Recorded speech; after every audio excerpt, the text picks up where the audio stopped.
May the words of my mouth and the meditations of all our hearts be always acceptable to you, O Lord, our strength and our Redeemer.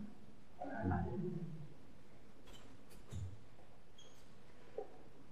Jesus' choice to have the parable in today's gospel pivot around the interaction between a Samaritan and a Jew is not accidental. And so to truly understand the parable, we have to first understand the relationship between them. One way to try to understand this relationship better is to think about the parable using categories that we understand at a more intuitive level. For example, if I were to teach a group of children about Jackson's age about this, we might talk about how Jesus could have told this parable in the world of Harry Potter and come to the point where we recognize that it would have been perhaps the parable of the good Slytherin who is helping a Gryffindor. Or you could think about it in a frame of reference like the Star Wars universe, and you might eventually come to the point of recognizing it's the parable of the good Sith who helps the Jedi, right? Or in the world of West Side Story, it might be something like a member of the Sharks helping a member of the Jets. Or within Shakespeare's Romeo and Juliet, maybe you'd talk about a Capulet helping a Montague, right? Or to use American religious categories of the day, the way Jesus might tell this parable would be to talk of a Muslim helping an evangelical Christian. Or, given the news of the day, Jesus might rewrite it as being about an illegal immigrant helping an ICE agent hurt and beaten on the side of the road. See, to really get the significance of what Jesus is saying, we have to understand that the Samaritan is someone we're not supposed to expect would help the person lying hurt on the road that day. By identifying the people in the parable in this way, to those he was speaking with, Jesus is radically subverting the expectations of those listening about who's supposed to help whom. And as we wonder about why Jesus constructs this parable in this particular way, we need to also remember that he tells the story in response to a question. It doesn't just come out of nowhere. Do you remember the question? The lawyer asks, "Who is my neighbor?" See, the lawyer wants to know, if the law requires me to love my neighbor, who counts as my neighbor? Who do I have to love? And it's a good question. And by asking it, he seems to just be trying to better understand the law he's trying to build his life around. I don't know what would happen if you did a quick mental association with the word neighbor, but what came to mind for me were things like Mr. Rogers' Neighborhood, right? Or that State Farm jingle, like a good neighbor, State Farm is there, right? Yeah. Or maybe memories of playing with friends who were in the neighborhood, right? The kids across the street who you'd go sledding with or walk to the park with, go on bike rides with. Or that neighbor who'd come by with a meal when you needed it. I mean, the dictionary even defines a neighbor as one you live near or next to, after all. Yet, the challenge of this passage is this so obviously fails to capture the heart of Jesus' answer. In fact, we know nothing about where the two main figures in the story live. They meet on the road. It'd be easy to imagine they actually never meet again. And this is how Jesus answers the question, who is my neighbor? And so we are left needing to pay careful attention to this parable because it invites us to broaden our own natural and intuitive understanding of who counts as that neighbor, of who counts as those people we are called to love by God. After telling the parable to the lawyer, Jesus then asks, "And who was the neighbor to the man who fell into the hands of the robbers?" And the lawyer responds, "The one who showed mercy." And Jesus then says, "Go and do likewise." See, for Jesus, it doesn't matter that it was a Samaritan who helped the man in need. It doesn't matter that they didn't know each other before. It doesn't matter what they look like or where they live. It doesn't matter if they even worship the same God. What mattered is the one person acted like a neighbor to the other by showing mercy, by seeing a need and responding. To be a neighbor is to show mercy according to Jesus to those in need we come across. One writer notes, the lawyer wants to define who deserves his love, but Jesus' parable suggests that love seeks out neighbors to receive compassion and care. I love that phrase. Love seeks out neighbors to receive compassion and care, even when established boundaries or prejudices conspire against it. But if our neighbors are not just those whom we live close to, then this command to love our neighbor gets a lot more difficult. Now it would seem we're called to love and care for even those we're supposed to despise. And then to love our neighbor begins with seeing who around us needs to be shown mercy, regardless of how we feel about them. In light of all this, it's hard not to think about what's happening in our country this weekend. I don't know about you, but over the past few days, the news I've been reading and hearing has been full of people talking about the threat of immigration raids and the current crisis at the border. And it's hard not to see these vulnerable persons who found their way to our country as the person in the parable who's in the road, hurt and in need of help, the person needing mercy. And yet, if they are the beaten and wounded person in this story, who are we? And how will we respond? Will we simply walk by like the priest and Levite, ignoring the need in front of us? Or will we, like the Samaritan, see what's happening and then choose to act, to help? Now, I know that many people get anxious about conversations like this happening from the pulpit and in churches. We've been taught that the church is not the place for political conversations. And yet I think that position isn't nuanced enough.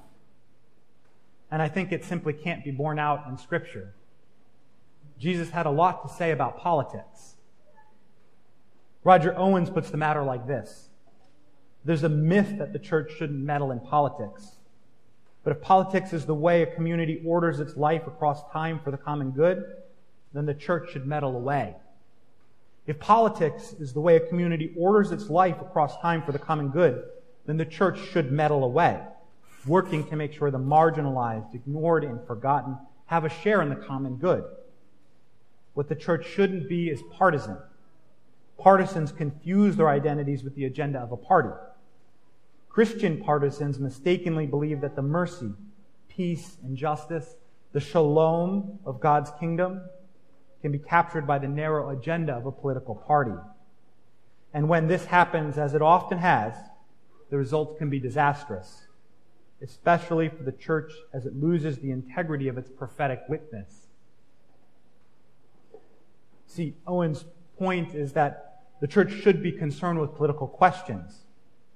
It just shouldn't be committed to any particular political party, believing it somehow has a monopoly on the right answers, or that there is only one faithful right answer anyway. But he is saying that we need to allow our faith to inform how we respond to the pressing issues of our day. Otherwise, what's the point? If what we do here doesn't connect to what's happening out there, then why are we doing this? What is God calling us to, if not to allow our faith to transform the world? Through His Spirit, yes, but also through the actions He invites us into. And so the political question we as Christians need to be supremely concerned with is, how does what's happening in our world connect with and relate to the good news that Jesus proclaimed? Or just to speak about today's gospel, we might wonder, how does the parable of the Good Samaritan inform how we ought to think about and respond to how we're dealing with immigration in our country? As Christian people, we can disagree about all sorts of specifics related to how to shape those immigration policies in faith. Yet as a Christian people, I think we can also agree that people deserve to be able to have their basic sanitary needs met.